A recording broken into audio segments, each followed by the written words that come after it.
Show. Keeping your money safe and secure. Giving you predictability. Have the retirement you deserve with our Safe Money strategy. All the financial news you need. We're here to help you succeed on your Safe Money Show. Good morning and welcome to your Safe Money Show. I'm your host, Todd Schoberg. Today we're going to talk once again about estate planning documents. Hopefully we can have a little fun with this topic, yet learn something that can help you and hopefully help someone you know. But first, let me welcome my co-host, Mr. Tony Shore. Good morning, Tony. Good morning to you, Todd Schoberg. I am excited about the show today because I can't wait to ask you about your trip. You just got back from a trip with the missus. You guys went out to Vegas to take in a couple of shows. So we'll have to talk about that. And then we're going to dig into the show. And I really love the title of today's show that you came up with. When you said what you wanted to call the show, I said, what do you want to call the show? He said, you call it, you can't take it with you, but you can make it difficult. Absolutely. Absolutely. Well, you're going to explain to me and the listeners what you mean by that in a minute. But first, let's talk about you took your wife to Las Vegas. Is that right? That's right. It was our 45th wedding anniversary. Congratulations. Thank you. We made it. I think I told you once. Yeah, that was last week. I talked to you about the two couples sitting on the couch, and she said, "You ever think about divorce?" And she said, "No." Murder? Yes. But anyhow, we made it. We made it to 45 years. Congratulations! That's awesome. In this day and age, that's an accomplishment, and that's a real accomplishment, especially for your wife. Yeah, I know why God makes people hard of hearing the older they get. No. Hearing aids? No way. No. I had to throw that in because we were having a conversation about hearing and selective or not hearing anything you say. You never listen to me. Yes, I do. I just don't answer. But anyhow, we had a great trip. We were able to see a few shows. What'd you see? Well, her big thing was to see Chicago, and we seen that the second night we were there. Oh, that's right. You're going to go see the band Chicago. Love them. Okay. They were absolutely excellent. Aren't they great? That show. Horn section is amazing. Yeah, and they brought in 7 fiddles with their from Chicago themselves. Wow. So those old guys were, they're good to watch their instruments, but the girls were really the best part to look at during the show. Sure. They were. But it was a great show, the music, a lot of memories. But before that, my wife wanted to go see Donny Osmond. Oh, Donny Osmond. Yeah, and I thought, I don't know if I need to see Donny Osmond. Oh, he's great. I do Puppy Love. Oh, sure. But he put on a fabulous show. I tell you, he's a talented guy, and he's 68 years old, and he has 4 octaves still in his voice. I was just absolutely stunned at the way he could sing a song and bring it from down here to where I can't pull my shorts that tight. Yeah, no, he's got a phenomenal voice. Yeah. He's a talent, and he's done everything from, pop, puppy dog love hits, puppy love. And then he did an album of hard rock tunes. I remember that, him in a leather jacket, and him and Donnie and Marie did kind of he's done a lot of great cover songs too. He really is fantastic, isn't he? And I'm going to explain what his show was all about. Oh, what was it about? All 40 years of his music. It was. And he took us all the way back, and he did a rap, about a 12-minute rap on 40 years of his music. Oh, my goodness. It was fantastic. It was brought every memory back from the time they started together as kids to the time they did cartoons back in the day. Oh, yeah. I remember that. Yeah, and he did, when he did the Donnie Marie show, they had videos from there. Oh, wow. There was some AI-generated part of the show where he was talking to himself at 13 years old. That's funny. It was really good. And at the end of that, he told the audience that who the face was, and that was him. They regenerated that with AI, but the body was his grandson. Oh, wow. So, I mean, it was alive, the size was right. And the whole That's thing. neat. They did a great conversation about him growing up and the things he's going to do, what he should have done. It was fun, but just to go back, he had an amazing voice, and the training that he goes through even today to keep that. I've done a lot of singing over my life, but the older I get, the more I lose it just because I don't use it as much. But he has a better voice today than he did before. I really have to say that. And if you're ever there to see his show, either there or anywhere else, it's worth seeing. Yeah, that's amazing. I'm going to go. I didn't know he was playing there, and that's really good. That's really neat. I remember that for a while, Donnie and Marie had a residency in Vegas years and years ago. They used to sing and play together. I think they still do now and then, don't they? I think she shows up. She's a resident of Vegas, so she lives there. Oh, wow. So I think when she's either bored or needs a couple dollars, she comes and does a show with her brother. But yeah, I mean, she's there. So I imagine there's a part when they're talking about what they did. I bet she does show up and does a couple songs with her. And he did a whole thing at the end of what songs do you want me to sing from all 178 different songs he's been on the charts with over the years. Wow. And all the albums he's done. He said, anything, you name it, we'll do it. And he did. And he must have spent good 30 minutes just doing those songs. Wow. That's neat. Yeah. And he come out in the audience and he was just Mr. Down Home. He was. Oh, yeah. Not down home. He was down home guy that you just meet in your backyard. Well, I know he's a really nice guy. In fact, I've done co-hosted a radio show with a guy, Dave Pilatus, out in Utah, who actually played paintball once with Donny Osmond. I guess Donnie was merciless, like the nicest, most gentle guy, but just destroyed him in the paintball game. That I guess he had his brother's roommate was like best friends with Donnie, and so they all got together when he went out to visit him in California. Donnie was living in LA at the time, I guess, and they all went out and played paintball together. And I guess Donnie was a lot of fun, but super competitive. So that's an interesting story, isn't it? Yeah, I don't think that man would want to lose anything. He does have an ego.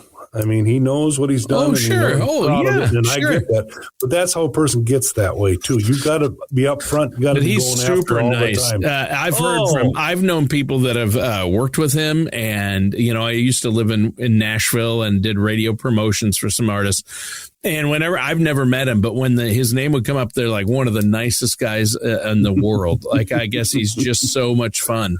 Well, that's neat. So you got to see Donny Osmond and Chicago. That's good. And we went to a murder mystery place and we got to see the Wizard of Oz in the Sphere. Oh, the Sphere.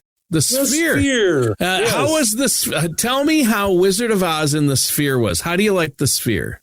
I enjoyed it immensely. It was very unique. It was very large, but being a money man, I had to figure out how many seats there were. It seats 20,000 people. Yep. They do 3 shows a day of the Wizard of Oz, 11, noon, and 2. And I know we were in the morning. I figured there's about 13,000 people there. And I think the noon and the evening or afternoon one would be a little bit more. And then they do a big show. They had, the Eagles? No, the boys. Backstreet Boys are there now. Backstreet Boys are there. And the Eagles are going to be there later this year. Right. Next week. We should have done that, but we didn't. We came home. I had to get back from a radio show. So yeah, there you go. But I figured that on a small side, you figure out the price of the tickets and the people, they're pulling in over $10 million a day in that thing. Oh, yeah. But do you know that they still haven't made any money? They're not making it. No, they haven't. It cost $2 billion to build. It's the world's largest high definition LED screen, which is it's the complete inside and complete outside, and just one side, either the outer end. The in is the world's largest high definition screen. The technology is not. The technology has not been used anywhere else. It's it's a technological marvel, that place. I saw U2 play there, the band, and it was. Oh, you did? Yeah, it was phenomenal. I mean, to see a band play there is amazing. It was really good, and I've heard the Wizard of Oz movie is awesome there. So it's really cool. That place is. I think it's kind of a bucket list item. Everybody should go at least once, don't you think? Oh, and we talked to some people and said, "How many people have you ever seen it?" Oh, we've been there 7 times. We've seen it 5 times. We'll go back again. It's so great. It's so wonderful, and it really is. It's not cheap though. No, it's nothing in Vegas is cheap anymore. We were talking about, speaking of finances, we got to get into finances. You know what? You were talking to me earlier about how expensive a bottle of water in Las Vegas was. Yeah, a small bottle is going to cost you $5.50, and a big bottle is going to, not even a big bottle, a larger bottle is going to cost you $11 no matter where you go. That's insane. Yeah, it is insane. But, Todd, you were complaining about the price of things in Vegas. My comeback to you is you can't take it with you. Oh, so you might as well buy a bottle of water in Vegas because you can't take that money with you. I've never seen a hearse pulling a U-Haul full of money or stuff. No, you don't. But hopefully it doesn't stay in the U-Haul because you have taken care of your things to make sure it goes to who do you want it to go to. But what do you mean you can't take it with you, but you can make it difficult? Yeah, you can make it really difficult for your kids. Don't do anything. Don't do a single thing and your kids will hate you because they're going to have to go to probate. They're going to have to get things unlocked. They're going to have to get an executor made. They're going to have to identify every relative you have to make sure none of them have any claims against it. They won't be able to access your bank accounts to pay for things, your funeral. They're going to have to front money that they may not have for everything because you didn't have anything planned out. They don't have enough death certificates to take care of things or get things changed over, right? Yeah. The longest one I've had was 8.5 years here, and they couldn't find a long-lost uncle for the estate, and they couldn't distribute it till they found it, and they finally found after 8.5 years he had died. So they couldn't distribute any of it or do anything with any of it until they found this one person. And everybody else was put on hold. Is that what you're saying? Absolutely, yeah. Oh, my gosh. So you can avoid all that, though, right? You can avoid all that. Yes, you are. I'm going to talk about that today, and I'm a little bit passionate about that, and I'm going to get really serious with you, and I'm hoping you're going to learn something. Not only that, but you're going to act. And if you have any questions what I'm talking about today, you have to go to the phone and call 855-22-MONEY. That's 855-226-6639. I have an attorney in the office that can help you with all the documents we're going to speak about. And I'm not an attorney, but I am an advisor, and I do know the difference between having probate put on you and avoiding probate. And that's what I want to talk about. So we better get started. Yeah. Where are you going to start, Todd? Oh, well, today we're going to talk about only one or more certain than death and taxes, and that's your relatives fighting over your mint 1975 pickup Chevy. That's right. Yeah, the only thing more certain than death and taxes is relatives fighting over stuff. Is that what you're saying? That's right. That's right. And my boys would do it because they wouldn't. I don't have anything they'd like. They've told me that. Yeah, Mom and Dad, we don't want any of your stuff. Yeah. Right. But they might want some cash, and they might want what's left over. So listen up. And I want people to know this because 2/3 of Americans don't have an estate plan. That means when you die, the government gets to decide who gets your antique spoon collection and anything else and everything else that has your name on it. So today we're breaking down the foundational 4 is what I call it. Documents you'll need so your kids don't end up in a family legal battle that could end all family relationships in the future. And ladies and gentlemen, it's that serious. I've seen families to this day that I met with 20 years ago and they're still not talking.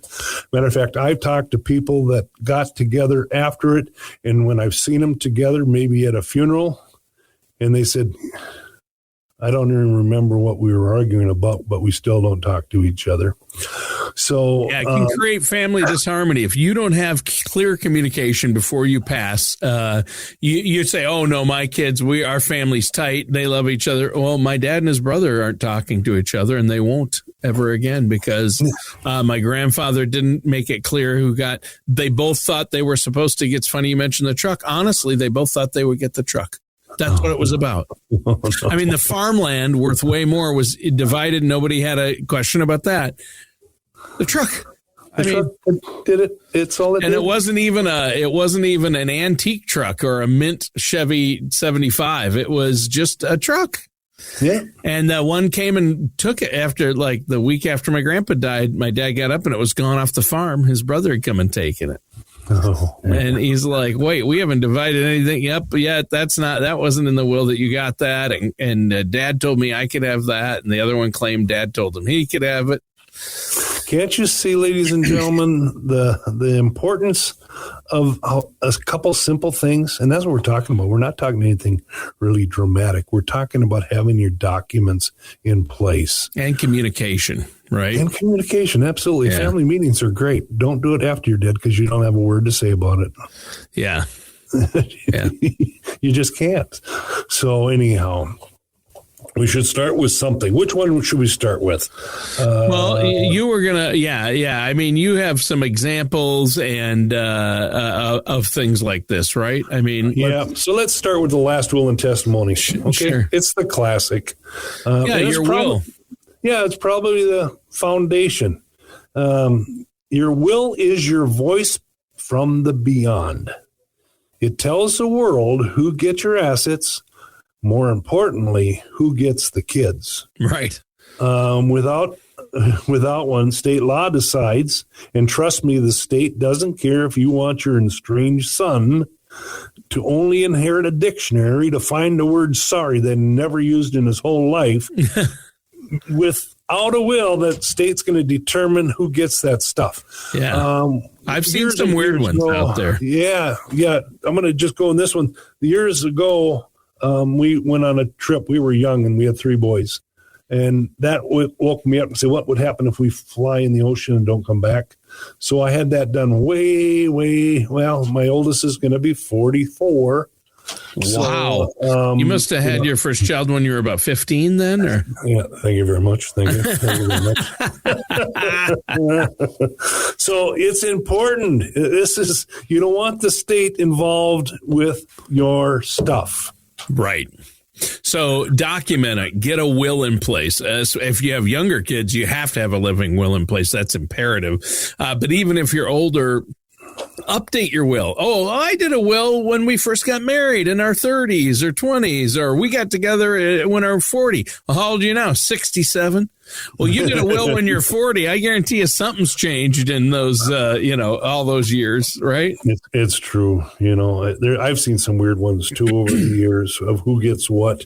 And you got to remember, it's your will. Yeah. So you can make the determinations. I've seen some other will. One guy requested the Vikings be his pallbearers so they could let him down one last time. Oh, no. There you go. Yeah, that's hilarious. Todd's making jokes, people. Todd's got jokes. But legally, do your family a favor and keep it simple. Yeah.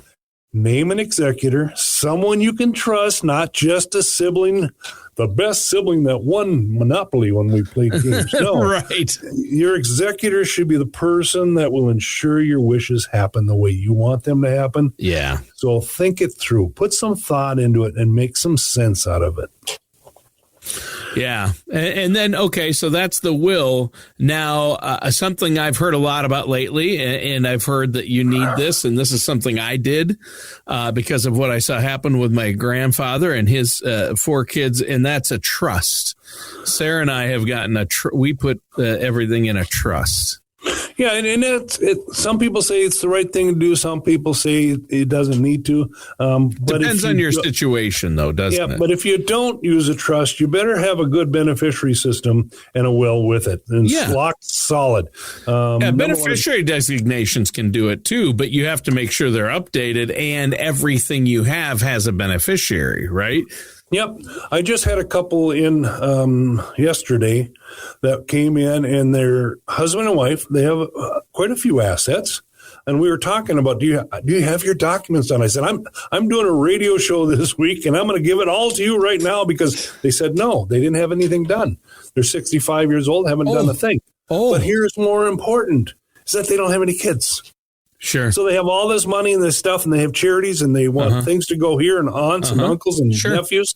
So we sat and talked for 15 minutes before we even got anything, the importance of what I'm talking about today, because they don't have it. You can give them, if they need a name, if they don't have immediate family, if they need a name, I just telling people the legal name is Anthony Thomas Shore. If you want to, Anthony Shore.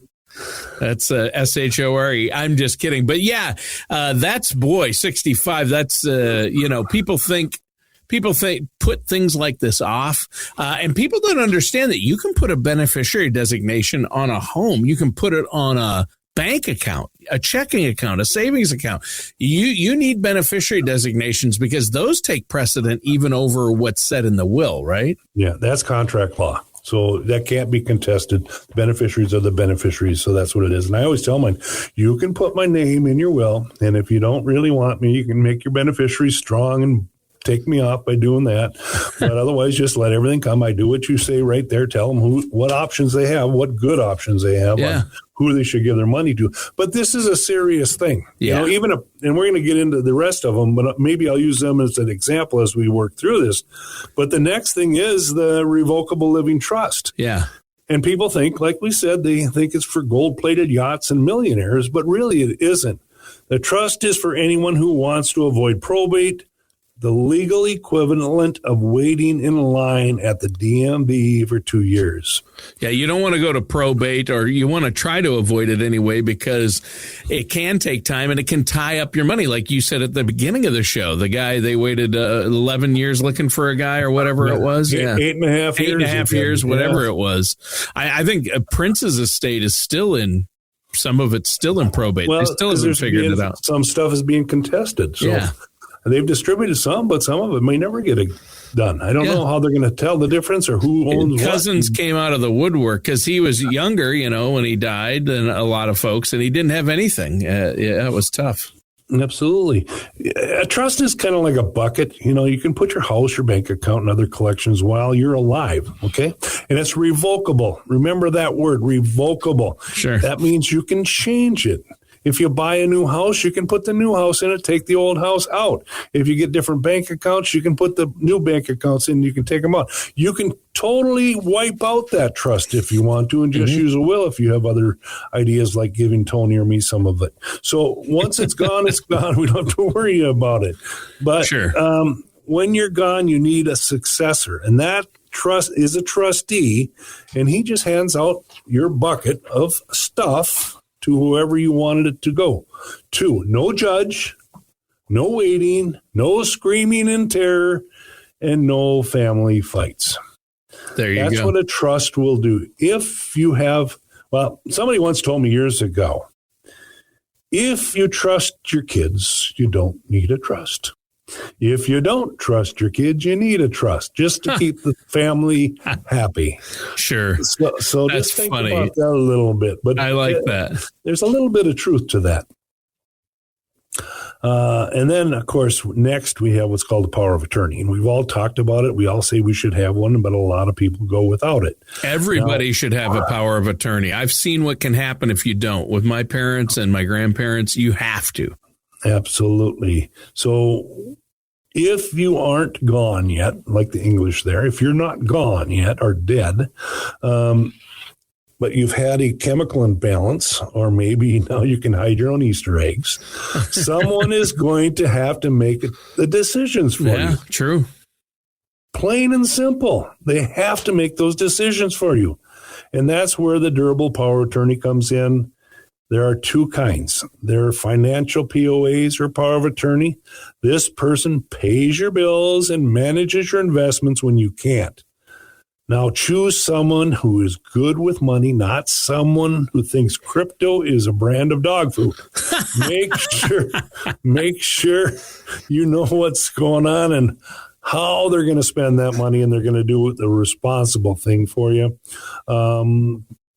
It's really true, and I've had clients that have had that need for it quite a bit. But what's worse when somebody comes in and says, we didn't do our power of attorney. So now if you don't have a power of attorney, you have to get some rights to it, and that means you're going to have to go see a judge to get appointed guardianship over your own spouse. Now, that can cost you money. Yeah. As a matter of fact, I've seen it cost up to $4,300 is the biggest one, because they went through an attorney, they went through all the the whole thing to get the power, and that's their spouse. My father-in-law, we had to get a power of attorney for him. Second marriage, they never had it, so... he went nursing home, and it's tough. So make sure that power of attorney is available at all times. Everybody knows where it is. And then you have the next one, which is called the healthcare power of attorney, also called the healthcare proxy, that make medical decisions if you're incapacitated. Here's the tip. Don't pick the relative who already signed your mint 1975 Chevy pickup. Right, exactly. They're not going to make the right decision. No. So make sure somebody you trust that loves you and cares. And finally, it comes to the point where you have to have an advance or directive or living will. This is your medical do's and don'ts. Yeah. These are roadmaps for your doctors. Do you want to be on the machines? Do you want pain relief even if it hastens your end? Spelling this out prevents your family from having to make hard decisions. It's better to decide now than have your kids arguing over your hospital bed. I usually recommend your alpha child or someone that uses logic instead of emotion. I had to do this for my folks. I was a power of attorney and healthcare directive for them. And my mom, it was time, and I had to make that decision because she couldn't. It's difficult. It really is, but you have to be logical, and you have to know what your parent wants or your spouse wants or whoever you're have the medical directive for. Yeah. That means there's communication. We actually use several different vehicles here in our office for people. There's a plan called 5 Wishes. You can look that up on the internet. You can get that for free. You can get one from your hospitals, your clinics. The University of Minnesota has them online. Just make sure you put Minnesota healthcare directive, and that'll lead you to all of them in there, or come in my office. We'll help you with it. I think this is one of the best gifts you can give your children, to let them know exactly what your wishes are. Yeah. That's kind of it today for my tour. Well, we're out of time, so that's perfect. You talked about the will, which you call the voice, the trust. A trust is the bucket, the power of attorney, that's the keys. The advance directive or health directive, that's the map. And all this is, I like your point. Don't leave it up to the government to make these decisions. It's going to cause problems for your family and cost them more money. Absolutely. And here's the key. Don't procrastinate. Without a plan to fail. So give me a call. Let's do a beneficiary review for you. Let's look at your situation, and maybe we'll look at a comprehensive retirement plan for you that's going to get you through your retirement all the years. Make sure you don't run out of money. Never run out of money. You can run out of cash, but never money. Make sure that check comes in every single month. And all you have to do is call 855-226-6639 or go to my website, yoursafemoneyshow.com. And remember, if I can't prove it, don't do it. Don't procrastinate. Don't do it. Don't procrastinate. Oh, I'm sorry. I broke a record there, but please get it done and have a great weekend. All right, and that does it for today's episode of Your Safe Money Show with our host, Todd Schoberg. We're here to help you succeed on Your Safe Money Show. Your Safe Money Show is brought to you by Schoberg and Holmstrom Financial Services in Mora, Minnesota. The agency is independently owned and operated and is not affiliated with any other Safe Money or government agency. Call the office at 855-22-MONEY, 855-226-6639 for your no-obligation appointment or visit yoursafemoneyshow.com.